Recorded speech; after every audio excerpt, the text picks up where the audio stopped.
Bom, meus amigos, acho que o mínimo que o torcedor santista esperava aconteceu, né? Uma vitória tranquila, sem muitos sustos, diante de uma equipe da Série D do Brasileiro, que é o Iguatu. O Santos teve várias oportunidades, é verdade, perdeu algumas, venceu por 3-0. Mas acredito que o ponto principal, de fato, é a falta de qualidade técnica do Iguatu, né? Uma desorganização ofensiva, defensiva, uma equipe que deu muitos espaços para o Santos e que mesmo com pouca capacidade de conseguir gerar a oportunidade do Peixe, de conseguir criar, mesmo assim teve oportunidades de gol, né? O Iguatu deu muito espaço entre linhas, pelos lados, enfim, o Santos conseguiu aproveitar as oportunidades e venceu por 3-0. Eu anotei aqui, eu queria destacar alguns pontos referente a essa vitória, tá? É claro que é uma vitória ok, boa, né? Era o mínimo que o Santos podia fazer, vencer o Iguatu por 3-0 em casa, tá? Não acho que o desempenho tenha sido tão bom assim, mas foi um desempenho ok pelo, né, a grande diferença técnica das duas equipes e pelo que o Iguatu ofereceu de facilidade para o Santos. Mas o primeiro ponto que eu queria destacar e eu anotei aqui como o Iguatu deu bastante a bola para o Santos, preferiu marcar no seu campo a bloco médio, que a gente costuma dizer, né? E deu a bola para o Santos criar. E principalmente, quem teve esse início de criação foram os zagueiros, Messias e Bauerman. E ficou muito visível contra uma equipe muito fraca tecnicamente, que eles não têm uma capacidade de criação. Simplesmente não consegue sair nada do pé deles, né?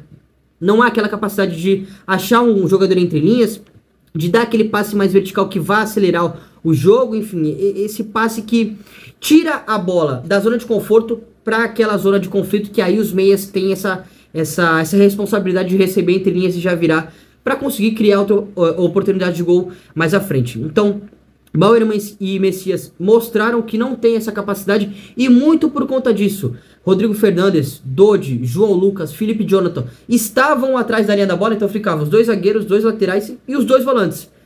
6 jogadores atrás da linha da bola, isso dificultava que o Santos tivesse mais jogadores mais à frente, mais entre linhas, mais perto da última linha defensiva do Iguatu. Isso fez com que o Santos não tivesse peso mais à frente. Então ficava rodando essa bola entre os laterais, os zagueiros, essa bola pro lado e para trás. E aí fez com que o Santos não tivesse um volume de jogo muito grande, tá?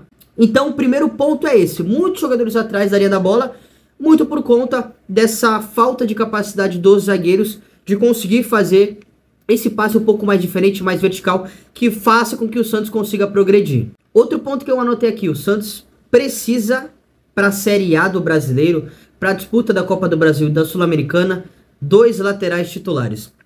Essa é a minha opinião e você pode deixar a sua aqui. Acho que nem João Lucas e nem Natan pelo lado direito tem essa capacidade. Eles não são aqueles jogadores que vão dar aquele apoio mais à frente, seja dando amplitude para chegar na linha de fundo e fazer o cruzamento, ou seja por dentro para ajudar na criação. Não conseguem auxiliar nisso e também defensivamente mostram algumas fragilidades. Tá, o Natan, acho que falta um pouco de intensidade para ele para conseguir estar pressionando a todo momento. E o João Lucas, enfim, acho que ele é muito vulnerável defensivamente. Acredito que se ele pega um jogador que tem um contra um muito forte, ele vai sofrer bastante. E foi o que eu senti isso. Pelo lado esquerdo, o Lucas Pires, a gente sabe qual que é a característica dele. Jogador de chegar ao fundo a todo momento, que dá esse jogo em profundidade, que dá amplitude. Mas tem aquela questão defensiva que a gente vem citando desde o início da temporada, que ele deixa muitos espaços lá atrás. E os zagueiros não têm essa capacidade de fazer essa recomposição, de fazer essa cobertura, até porque tecnicamente também são bem abaixo do que hoje o Santos necessita, né?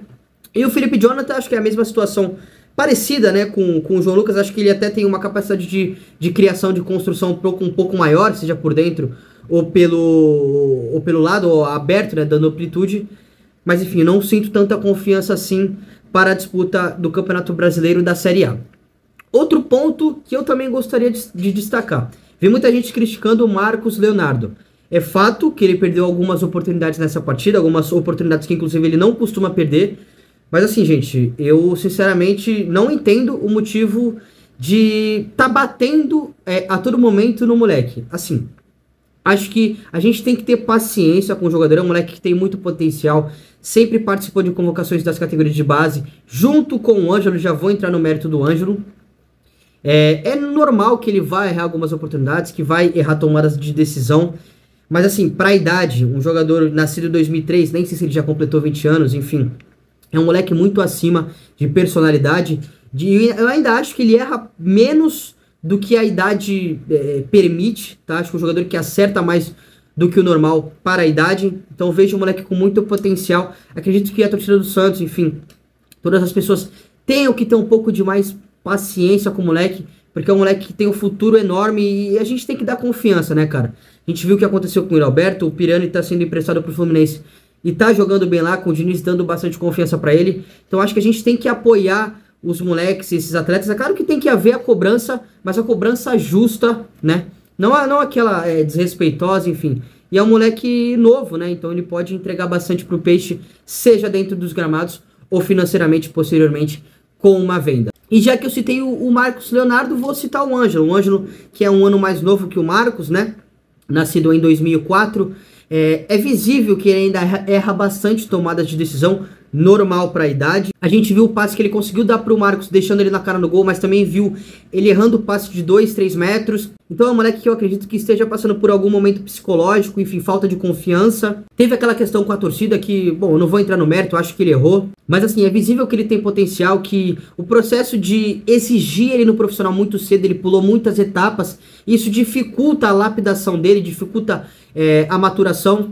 Aí muita gente vai falar, pô, o Marcos Leonardo ele é mais maduro hoje que o Ângelo. Mas assim, gente, cada jogador tem uma maturidade diferente. Uns vão amadurecer com 20 anos, outros com 23, com 25, com quase 30, enfim. Não dá pra gente padronizar o processo de maturação, porque cada jogador é diferente, cada atleta vai chegar ao seu auge ou mais cedo ou mais tarde, enfim. Então acho que o Ângelo mostrou que tem potencial para atingir um bom nível de futebol, mas ele ainda erra muito a tomada de decisão, e isso passa muito por conta dele ter queimado etapas, de passar direto do sub-17, direto pro profissional, enfim, isso dificulta muito o processo de amadurecimento do atleta. Mas um ponto positivo que eu queria destacar foi a entrada do Miguelito e do Daniel Ruiz, né? Deu pra gente ver um pouquinho mais deles, o Miguelito um pouquinho mais por dentro, o Daniel Ruiz mais aberto, e aí a gente entra naquela questão que eu já te citei aqui, eu fiz um vídeo citando que não acredito que o Daniel Ruiz seja um 10, seja um meia, aquele criador de jogadas. Acho que ele joga mais aberto do que propriamente com essa função, com essa responsabilidade de criar oportunidades. E a gente viu, em todas as partidas que ele entrou, que ele atuou, ele jogou aberto, seja pelo lado direito ou pelo lado esquerdo, enfim. Acho que se o torcedor santista estivesse esperando um meia, criador de jogadas, no Daniel Ruiz, muito provavelmente ele não é esse cara. E o Miguelito entrou bem, né? Fez uma movimentação, conseguiu auxiliar o ataque. É claro que o jogo já estava decidido. O Iguatu já não oferecia mais perigo algum. Estava praticamente lá atrás, apenas com as suas linhas montadas. Nem estava pressionando o portador da bola. Mas é legal ver o moleque tendo uma oportunidade num jogo, né, sem muita responsabilidade, sem muita pressão. Ele conseguindo ter uma boa movimentação, conseguindo fazer o seu jogo tranquilamente. Beleza, galera? Era um resultado que a gente já esperava, num jogo relativamente fácil, sem muitas dificuldades, mas alguns pontos que eu queria destacar, eu já destaquei, pra gente ficar ligado aí no decorrer da temporada do Peixe. Se você gostou do conteúdo, não se esqueça de se inscrever no canal, ativar as notificações e curtir esse vídeo. Um grande abraço e até amanhã.